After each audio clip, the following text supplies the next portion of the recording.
Hello everyone and welcome to my CSU channel. I hope everyone is having a wonderful day. Before we begin, please hit the subscribe button and give this video a thumbs up. Chrisley knows best. Julie and Todd talk about the challenges they're facing after getting out of prison. Chrisley knows best. Fans know that Julie and Todd went to prison after being convicted of a multi-year fraud scheme in 2022. Since then, there has been a lot of drama.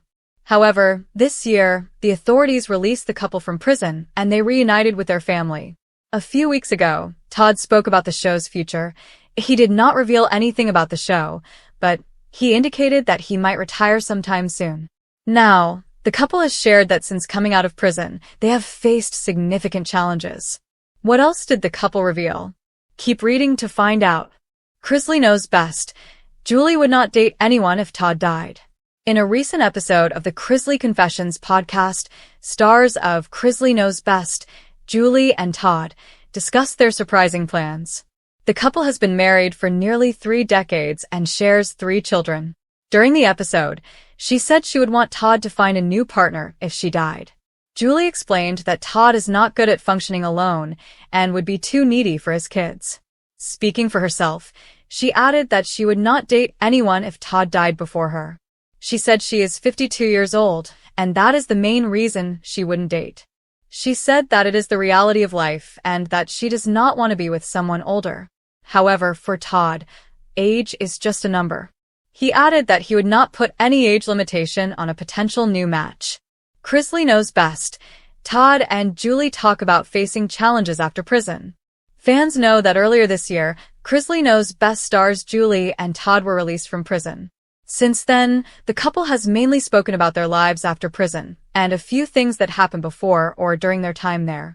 Now, the couple has shared how challenging things have become since they were released. While speaking with Fox News, Todd said he is not facing many challenges. "I have a very clear perception about who I am and what I want in life," he added. He further explained that God has been really good to them. So many things. God has been so good to us and has opened so many doors for us and continues to do that. He also said that it feels crazy to him that he cannot go back and change those 28 months when they were in prison. Todd added that during that period, he missed his wife and children, but he feels that God placed him there to help those who had no voice. And that has been such a blessing because, as of yesterday, I'm up to 68 men that I've helped to bring home sooner than what the calculations said they should, he added. Fans might remember that in 2022, the court convicted the couple after they conspired to defraud community banks in Atlanta. The couple provided false documents to obtain a nearly $30 million loan. Reports claim they used the money to buy luxury cars, take lavish trips, buy clothes, and more. Todd was sentenced to 12 years, while Julie was sentenced to 7 years. But earlier this year, after President Donald Trump pardoned them, the couple came back home. Keep coming back to TV season and spoilers for more Chrisley Knows Best updates. When Julie Chrisley stepped out of the prison gates, the morning sun shimmered against her face, as if blessing her return to the world. Todd, released just weeks prior, waited near the car with Savannah and Grayson close by, all of them wearing brave smiles. It should have been a perfect moment, the kind that ends a movie. But life isn't a movie. And the Chrisleys were learning that freedom can be complicated, messy, and downright overwhelming. A new beginning, with new battles. The Nashville home that once vibrated with laughter felt strangely hollow.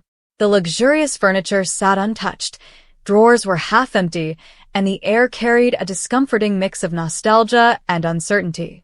Julie wandered slowly through the kitchen, running her fingertips along the marble countertops.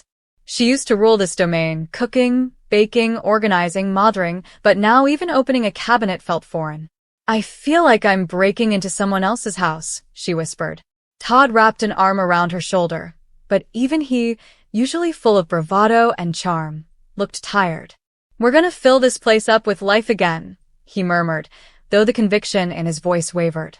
The truth was, neither of them knew how to exist outside the prison walls anymore. Parenting at a distance. Savannah had grown into a fierce protector of her family while they were away. She had taken custody of Grayson and Chloe, held a podcast together, battled critics, fought for justice, and somehow kept herself standing. Now, she found herself navigating a delicate balance, giving her parents space while also watching closely for signs that they needed help. One evening, she found Julie standing alone in the laundry room, staring blankly at the washer. "Mom? You okay?" she asked softly. Julie gulped, trying to smile. "I used to complain about laundry. Now I don't even know if I remember how to work this machine." It wasn't the laundry, of course. It was everything: freedom, responsibility, noise, choices. After years of structure, solitude, and sameness, even the simple act of deciding what to cook for dinner felt overwhelming.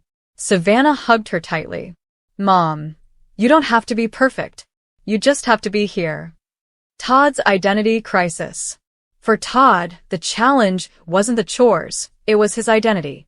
He had built his entire life on control, confidence, and charisma. In prison, half of that was stripped away.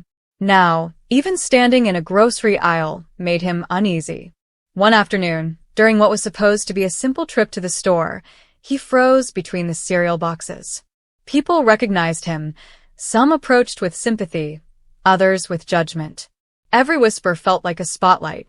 Savannah noticed his hands trembling slightly as he held a box of oatmeal. "Dad, we can go home if you want."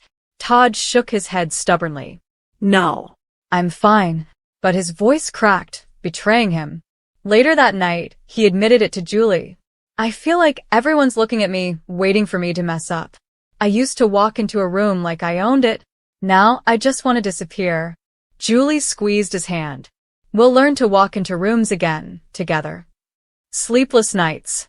Prison leaves marks the world can't see. Julie often woke up multiple times a night, startled by sounds that reminded her of metal doors and shouted roll calls. Todd had nightmares he refused to talk about. The bed that once symbolized comfort now felt too soft, too open, too vulnerable. One night, unable to sleep, they sat on the porch swing together. The Tennessee air was cool, the crickets humming softly. "Do you think we'll ever be normal again?" Julie asked. Todd looked up at the moon, exhaling slowly. "Normal? Probably not. But better? Stronger? Happier? I think yes." She rested her head on his shoulder. "Some days feel like too much." "I know," he whispered. "But we didn't survive everything we survived to crumble now."